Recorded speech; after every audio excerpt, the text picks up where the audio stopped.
बहुत खूब, बहुत खूब।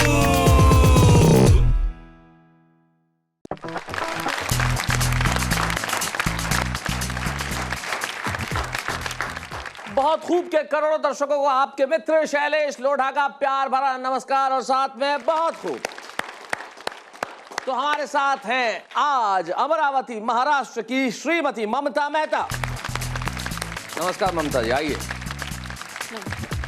कैसी हैं आप? बैठिए बैठिए बैठिए। थैंक यू कितने वर्षों से कविताएं लिख रही हैं? सर। कम से कम 20 साल तो हो गए। शादी को कितने साल हुए? 23 साल। चलिए, आपका साथ देने के लिए आ रहे हैं लखनऊ के पंडित किरण मिश्र।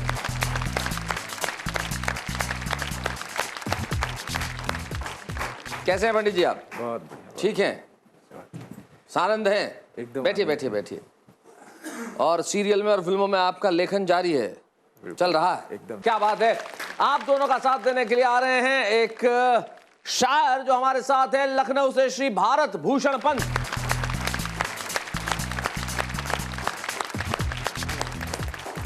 आइए पंत साहब, कैसे हैं आप? जी, दुआएं आपकी। बढ़िया हैं? जी जी, बहुत कैसा चल रहा है लेखन कार्य?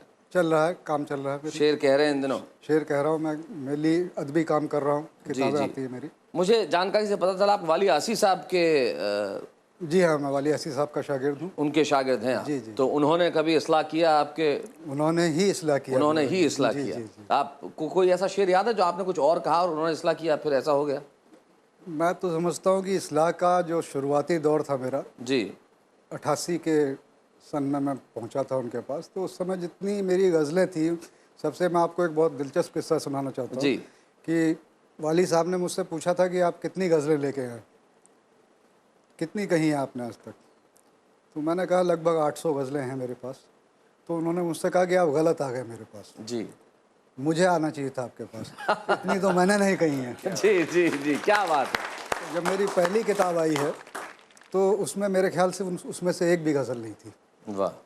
तो इस्लाह का ये मामला है। इसमें इस्लाह, मैं नई पीढ़ी के बच्चों को बता देना चाहता हूँ, इस्लाह उर्दू का एक लफ्ज़ है। जब कोई उस्ताद शायर आपके शेर को ठीक करे, आपके कहे हुए को ठीक कर दे, उसे इस्लाह कराना कहते हैं। और ज़िंदगी में आपको इस्लाह कराना चाहिए ताकि आप बेहतर कह सकें, बेहतर लिख सकें। आइए हम इस परंपरा के लिए कहते हैं बहुत खूब।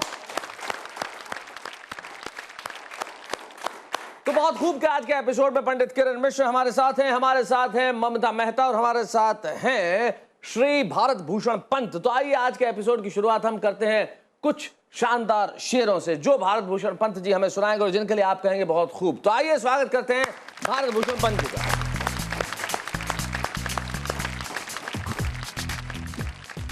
सबसे पहले गज़ल का मैं मतलब पेश कर रहा हूँ। इरशाद।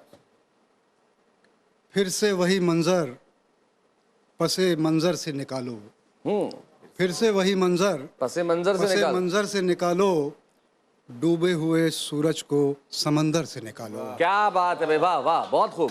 डूबे हुए सूरज को समंदर से निकालो। समंदर से निकालो, और लफ्ज़ों का तमाशा तो बहुत देख चुके हम। लफ्जों का तमाशा तो बहुत देख चुके हम। लफ्ज़ों का तमाशा तो बहुत देख चुके हम, अब शेर कोई फिक्र के महवर से निकालो। क्या बात अब है। शेर कोई फिक्र के महवर से निकालो।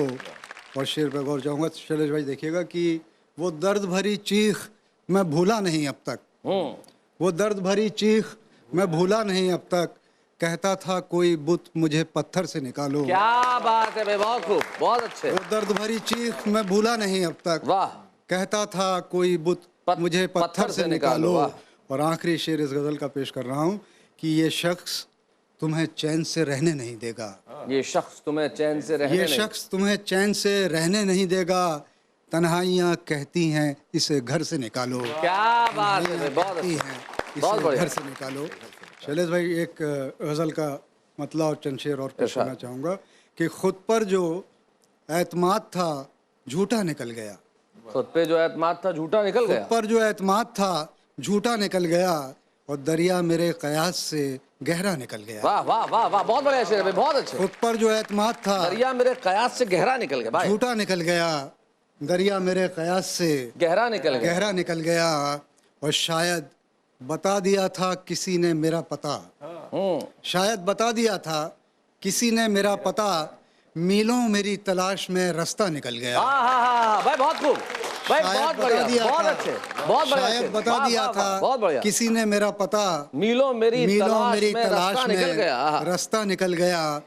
और पहले तो बस लहू पे ये इल्जाम था मगर पहले तो बस लहू पे ये इल्जाम था मगर अब आंसुओं का रंग भी कच्चा निकल गया। आहा, क्या अब बात है। आंसुओं का रंग भी कच्चा निकल निकल गया। और आखिरी शेर शैलेश भाई जी सर। कि अब तो सफर का कोई भी मकसद नहीं रहा। अब तो सफर का कोई भी मकसद नहीं रहा। ये क्या हुआ कि पाँव का कांटा निकल गया। ये क्या हुआ कि पाँव का कांटा निकल गया। खुद पर जो एतमाद था झूठा निकल गया। दरिया मेरे कयास से गहरा निकल गया। क्या बात है, क्या बात है। ये थे भारत भूषण पंत साहब, बहुत बढ़िया शेर इन्होंने कहे।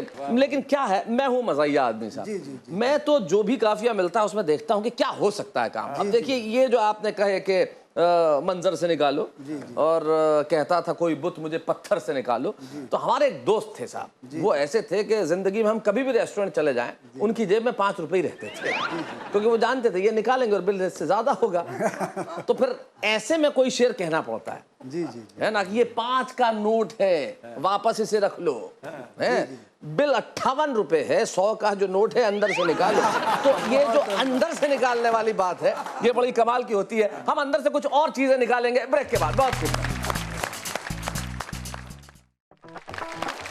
लौट आए हम फिर से आप ही के प्रिय कार्यक्रम बहुत खूब में। और ब्रेक पर जाने से पहले भारत भूषण पंत जी से हम सुन रहे थे गजल। आइए अब चलते हैं व्यंग की ओर। महिलाएं निजी बातचीत में तो बड़े व्यंग करती हैं साहब, उनकी बातचीत में जो व्यंजना है, लक्षणा है, व्यंग है, ये कमाल का होता है। लेकिन जब कविता की बात आती है बहुत कम ऐसी महिलाएं होती है जो व्यंग कविताएं कहती है। लेकिन ममता मेहता हमारे बीच में जो व्यंग कविताएं लिखती हैं, तो आइए हम मिलते हैं ममता मेहता।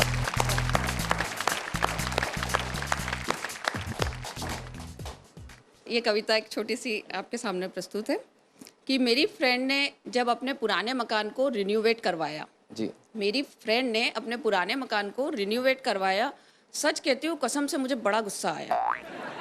सोच सोच के उलझ उलझ के दिमाग बहुत भन्नाया कि मेरे और उसके पति की तनख्वाह एक है, फिर उसके पास इतना पैसा कहाँ से आया, ये बात है। तो मैंने इनसे कहा अब ऐसे बैठे मत रहो, उठो और कुछ कर दो। एक नया घर, एक नया फ्रिज और एक एलसीडी मुझको भी ला कर दो। क्या बात है। तो ये झल्लाकर बोले कि मेरी जितनी चादर है मैं उतने ही पैर फैलाता हूँ, मेरी जितनी चादर है मैं उतने ही पैर फैलाता हूँ, जितनी मेरी हैसियत है उतना ही सामान लाता हूँ। तो मैंने चिढ़कर कहा तो आप अपनी चादर इलास्टिक की क्यों नहीं बनाते हैं? और थोड़ा सा भ्रष्टाचार करके अपनी कमाई क्यों नहीं बढ़ाते हैं? क्या बात है, वाह। तो ये हैरानी से बोले कैसी बीवी हो, क्यों बीवियों के नाम पे कलंक लगाती हो, ईमानदारी के बजाय अपने पति को भ्रष्टाचार का पाठ पढ़ाती हो। वाह। तो मैंने कहा कि ये बात आपको क्यों लग रही है बुरी, और आपको क्या लगता है कि भ्रष्टाचार करना क्या इतना है आसान? भ्रष्टाचार करना क्या इतना है आसान? अरे लगाना पड़ता है तन मन और झोंकनी पड़ती है जान। पर मुझे तो पता है आप सदा के हैं सुस्तराम, आलसीराम, कंजूस, मारवाड़ी। आपको कुछ फर्क नहीं पड़ता आपकी थाली में हलवा है या राबड़ी। तो इन्होंने भी मुझसे कहा तुम चाहे जो भी कर लो पर मुझसे नहीं होगा ये दुराचार, तुम चाहे जो भी कर लो पर मुझसे नहीं होगा ये दुराचार, भले भ्रष्टाचार को मिल जाए नया संवैधानिक अधिकार। क्या बात है। तो इन्होंने मुझसे कहा कि मुझसे नहीं होगा ये दुराचार, भले भ्रष्टाचार को मिल जाए नया संवैधानिक अधिकार। तो मैंने भी अपना सिर पीट लिया। अब मुझे हलवे से ही काम चलाना पड़ेगा क्योंकि और नहीं है कोई चारा।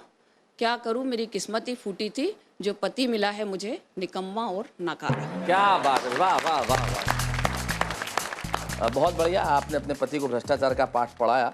लेकिन पहला भ्रष्टाचार तो पति ने यही किया कि विवाह किया, क्योंकि भ्रष्टाचार वो लोग करते हैं जो संत नहीं होते, और जो संत नहीं होते वही विवाह करते हैं। जो संत होते हैं वो विवाह नहीं करते, लेकिन जो संत होते हैं वो कविताएं सुनते हैं, कविताएं लिखते हैं और कहते हैं वाह वाह बहुत खूब। ये हम सब करेंगे लेकिन ब्रेक के बाद।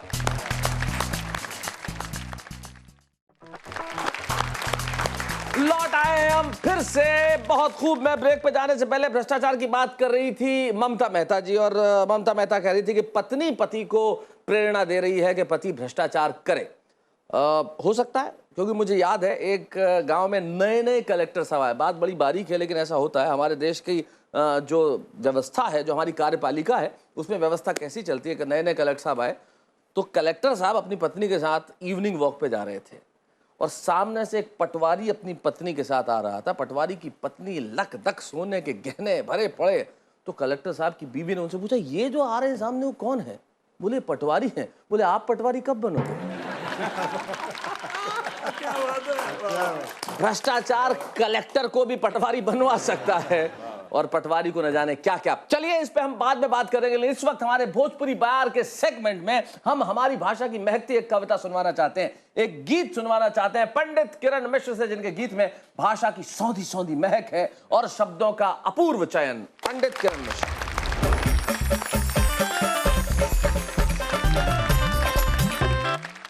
सोनवा के मुहवा में आहा, चंदिया क दतवा, आहा, गजब नीक लागई हंसई रे जब गोरिया।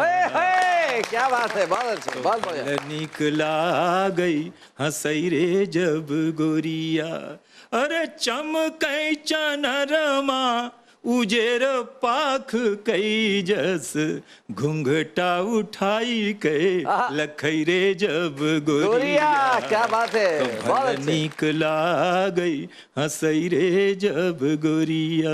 वाह, ये तो बात की बात हो गई। शैलेश जी, इस मंच से मैं एक आवाहन गीत पढ़ूंगा जी, जिसमें हम उसका प्रतिनिधित्व करेंगे कि उस गांववासी का, कि जो लोग बाहर से चले आ रहे हैं उनको अपने गांव की याद दिलाएं और उनको गांव ले चलने के लिए प्रेरणा दें। स्वागत स्वागत सुनाइए।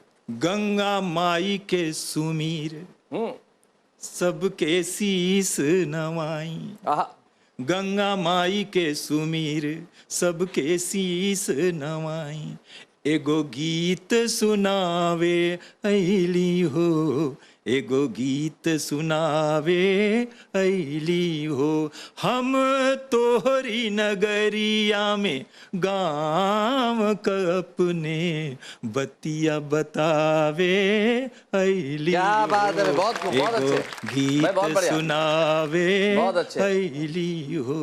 हमारे गांव का सौंदर्य देखिए कि हमरे राम जैसे भैया, भौजी सीता है मैया। क्या बात। हमरे राम जैसे भैया, भौजी सीता है मैया, लड़के बंसी बजावें नाचे किशन कन्हैया, दादा दादी जी के सेवा करी पाई फल मेवा, हमरे सुंदर त्योहार बाटी घरे घरे प्यार, वही प्यार लुटावे ऐली हो, एगो गीत सुनावे ऐली हो, गंगा माई के सुमीर।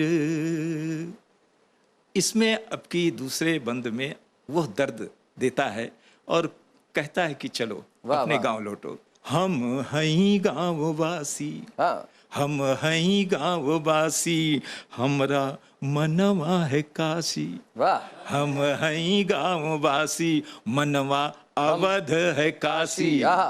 हो हमके कहें सब दिहाती, यही हमारी उदासी। क्या बात है। हमके कहें सब दिहाती, हमारी यही है उदासी, हमसे दूरी ना बनावा, हमके भैया अपनावा। क्या बात है। हमसे दूरी ना बनावा, भैया हमके अपनावा, गाँव तो हो के पुकारे, हाथ जोड़ के बुलावे। क्या बात है। यही दूरिया मिटावे ऐली हो, एगो गीत सुनावे ऐली हो, गंगा माई के सुमीर सबके शीस नवाई, सबके शीस नवाई। क्या बात है, बहुत बहुत बढ़िया, बहुत बढ़िया पंडित किरण मिश्र जी। और सचमुच गांव और शहर का यही फर्क रह गया है, और सचमुच किसी गांव वाले आदमी को देहाती कहा जाता है तो उसके मन में दुख तो पैदा होता ही है। लेकिन एक मकबूल शायर एक बहुत बढ़िया शेर कहते हैं, और गांव और शहर का फर्क वो सिर्फ एक शेर में समझा देते हैं। वो कहते हैं कि तुम्हारे यहाँ मैयत को भी कोई कांधा नहीं देता, हमारे गांव में छप्पर भी मिलकर उठाया जाता है। तो गांव में जहां छप्पर मिलकर उठाया जाता है उस गांव की तो क्या बात। और जब गांवों की सौंधी महक की बात होती है तो एक ज़माना हुआ करता था जब गांव से कोई शहर आता था तो ख़त लिखा करता था। अब ख़त के ज़माने चले गए, हम ख़त से SMS तक आ गए। नए बच्चों को पता ही नहीं है कि पोस्ट कार्ड क्या होता है। तो ज़्यादा खुशी इसलिए होती है कि जब ख़त चलन से बाहर हो गया है, पत्र रहा ही नहीं, तब आप बहुत खूब को इतने पत्र लिखते हैं, उसके लिए बहुत बहुत शुक्रिया। ईमेल्स करते हैं, बहुत बहुत शुक्रिया। इसी तरह करते रहिए, हम आपके ख़तों का जवाब भी देंगे, आपसे बातचीत भी करेंगे। लेकिन इस वक्त एक बड़ा खूबसूरत ख़त मैं जो पढ़ना चाहता हूँ वो कन्नौज से हमारे बीच में भेजा गया है और ये लिखती हैं सुनीता गुप्ता। ये कहती हैं, आदरणीय शैलेश जी सादर नमस्कार, मैं सुनीता गुप्ता कन्नौज की सुगंध नगरी से महकता हुआ पत्र लिख रही हूँ। बहुत अच्छा। हमारे छोटे से ज़िले की अपूर्व सुंदरता है। यहाँ अभी भी शहरी परिवेश से दूर वही सादगी और ताजगी है। ये लाइन बड़ी अच्छी लगी मुझे। ये कहते हैं कि शहरी परिवेश से दूर वही सादगी और वही ताजगी है जैसा कि बहुत खूब के कार्यक्रम में होती है। बहुत बढ़िया। कहते हैं हर नया एपिसोड ताजगी से भरा रहे और भरा रहता है। आप इस कार्यक्रम से हमें कवियों से ही नहीं रूबरू करा रहे, बल्कि हम सबको कुछ नया लिखने को प्रेरित भी कर रहे हैं। ये हिंदी की सेवा का सबसे बड़ा अवसर है जो है मंच दे रहा है। नए नए कवि या पुराने मशहूर रचनाकारों को भी सुनने को मिल रहा है। मेरी कामना है कि इस कार्यक्रम को असीम सफलता मिलती रहे। इसी तरह चंद पंक्तियाँ अपने क्षेत्र के सौंदर्य को देखकर लिखी हैं, आशा है आपके कार्यक्रम में स्थान देंगे। इन्होंने लिखी है तो मैं 2 पंक्तियाँ पढ़ लेता हूँ। ये कहती हैं कि नूतन वर्ष की पालकी में आया बैठ बसंत, नूतन वर्ष की पालकी में आया बैठ बसंत, तन मन सिहर उठे ना खुशियों का हो अंत, हरे भरे खेत में खड़ी हरी अन्न की बाली, पीली पीली सरसों की झूम रही है डाली। क्या बात है भाई, बहुत बढ़िया, बहुत अच्छे। सुनीता गुप्ता डाक बंगला कन्नौज से लिखती हैं। ये खत इसी तरह हमारे पास आते रहेंगे, हम आपके खतों को पढ़ते रहेंगे। लेकिन आज जैसी पंडित किरण मिश्र जी ने बात कही, या सुनीता गुप्ता के खत में जो बात थी वो बात थी सादगी और ताजगी। जिंदगी में सादगी का बड़ा महत्व है। किसी शायर ने कहा भी है कि हुस्न को संवरने की ज़रूरत क्या है, सादगी खुद अपने में एक अदा होती है और ज़िंदगी में सादगी बड़ी महत्वपूर्ण है साहब। हमने सुना तो बहुत है कि सादा जीवन उच्च विचार, न तो हमारा जीवन सादा है न विचार उच्च हैं। एक बार जीवन को सहज करके देखिए, सादगी भरिए, फिर देखिए कि ज़िंदगी कितनी खूबसूरत हो जाती है। आवरण हटाइए और आपके भीतर जो असली है उसे बाहर आने दीजिए। फिर देखिए कि आसपास का आंगन, घर, मोहल्ला, हर चीज़, हर क्षण, हर पल महकता रहेगा। और जब आप महकेंगे तो दुनिया महकेगी और फिर दुनिया मिल के कहेगी बहुत खूब।